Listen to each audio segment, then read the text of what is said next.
ఈరోజు దేవుని మాట ఇర్మియా గ్రంథము 6వ అధ్యాయం 27వ వచనం.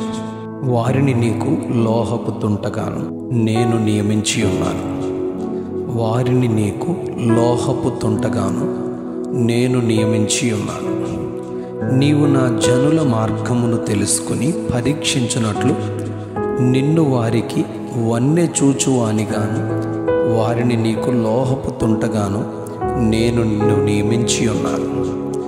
పెద్ద ప్రవక్తలలో ఒకరైన ఇర్మియాతో దేవుడు ఈ మాటను యెరూషలేము నివాసుల కొరకు, ఇశ్రాయేలు కుటుంబముల కొరకు ప్రవచిస్తూ, ఆయన మాట వినుటకు మనస్సు సిద్ధపరచుకొనని వారు, యెహోవా వాక్యము నందు సంతోషము లేని వారై తృణీకరించు వారిపై క్రోధముతో నిండి ఉన్నానని అణచుకొని నేను విసిగి ఉన్నానని దేవుడు ఇర్మియా గ్రంథం 6వ అధ్యాయం 10-11 వచనాల్లో సెలవిస్తూ ఉన్నాడు. 6వ అధ్యాయం 16వ వచనంలో, మార్గములలో నిలిచి చూడండి, పురాతన మార్గములను గూర్చి విచారించి చూడండి, మేలు కలుగు మార్గమేదని అడిగి అందులో నడుచుకొనుడి, అప్పుడు మీకు నెమ్మది కలుగును అని చెబుతుంటే వారు మేము అందులో నడుచుకొనమని చెప్పుచున్నారు. మిమ్మును కాపు కాయుటకు నేను కావలి వారిని ఉంచి ఉన్నాను, ఆలకించుడి, వారు చేయు బూరధ్వని వినబడుచున్నది, అయితే మేము వినమని వారు అనుచున్నారు. కావున ఈ జనుల మార్గమున నేడు అడ్డురాళ్ళు వేయుదును, తండ్రులేమి కుమారులేమి అందరూ అవి తగిలి కూలుదురు, ఇరుగు పొరుగు వారును నశించెదరు అని దేవుడు ఇర్మియా 6వ అధ్యాయం 21వ వచనంలో ఆయన చెబుతూ ఉన్నారు. 5వ అధ్యాయం మొదటి 2 వచనాల్లో, యెరూషలేము వీధులలో ఇటు అటు పరిగెత్తుచు చూచి తెలుసుకొనండి, దాని రాజమార్గములలో విచారణ చేయండి, న్యాయము జరిగించుచు నమ్మకముగా నుండి యత్నించుచున్న ఒకడు మీకు కనబడిన ఎడల నేను దాన్ని క్షమించుదునని ఆయన ప్రకటిస్తున్నాడు. ఇర్మియా గ్రంథం 6వ అధ్యాయం 28వ వచనంలో, వారందరూ బహుద్రోహులు, కొండెగాండ్రు, వారు మట్టి లోహము వంటి వారు, వారందరూ చెరుపువారు అని పోల్చుతూ, కరిగించినను శుభ్రపడి వెలుపలికి మంచి వెండిగా రాని పారవేయు వెండి వంటి వారని ఆ ప్రజల నడవడికను గూర్చి ఆయన వేదన పడుతూ ఉన్నారు.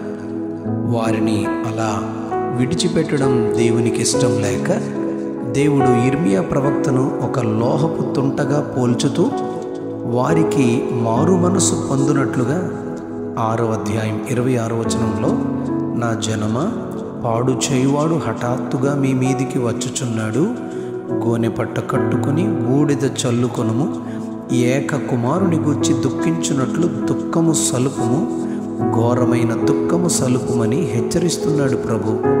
మత్తయి సువార్త 5వ అధ్యాయం 13వ వచనంలో, మీరు లోకానికి ఉప్పై ఉన్నారు, ఉప్పు నిస్సారమైతే దేని వలన సారము పొందును అని దేవుడు ప్రశ్నిస్తూ ఉన్నారు.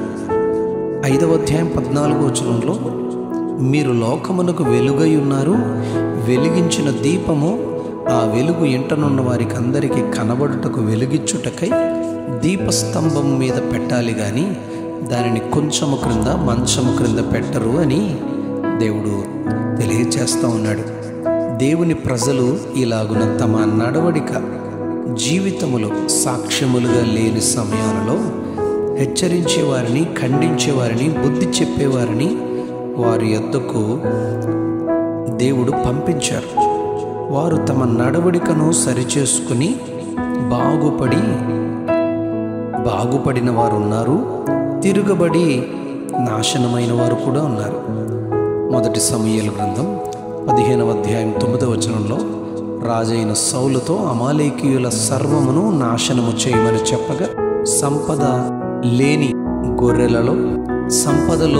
గొర్రెలలో ఎడ్లలో క్రొవ్విన వాటిని నాశనము చేయకుండా ఒక చోట దాచిపెట్టిన సౌలు నొద్దకు ప్రవక్త అయిన సమూయేలు వచ్చి గద్దిస్తాడు గాని సౌలు పశ్చాత్తాపపడక తిరుగబడి సౌలు దుప్పటి చెంగును పట్టుకోగానే అది చినిగిపోతుంది. దేవుడు లోబడని సౌలును రాజుగా ఉండకుండా తొలగిస్తాడు. 2 సమూయేలు 11వ అధ్యాయం 1-27 వచనాల్లో దావీదు వసంతకాలమున యుద్ధ సమయమున మిద్దె మీదకెక్కి చేయరాని దుష్కార్యము చేసినప్పుడు, చూడరాని దుష్కార్యము చూసి చేయరాని దుష్కార్యము చూచినప్పుడు 12వ అధ్యాయం 7వ వచనంలో నాతాను ప్రవక్త వచ్చి దావీదును గద్దించినప్పుడు తన పరుపు తేలిపోవునంతగా పశ్చాత్తాపపడి క్షమాపణను కోరినట్లుగా, దేవునిని క్షమించమని అడిగినట్లుగా మనం చూస్తాం లేఖనాల్ని. అలాగే సంఖ్యాకాండం 22వ అధ్యాయంలో బాలాకు ఇచ్చేదనని చెప్పిన సంపద కొరకు బిలాము ఆశపడి దేవుని ప్రజలైన ఇశ్రాయేలును శపించుటకు వెళ్ళుచుండగా ఆయన ఎంత హెచ్చరించి కాదని చెప్పినను మరలా దేవుని శోధించినప్పుడు వెళ్ళుమని చెప్పి తన నోటికి అందించు మాటని పలకమని దేవుడు హెచ్చరించి పంపిస్తాడు.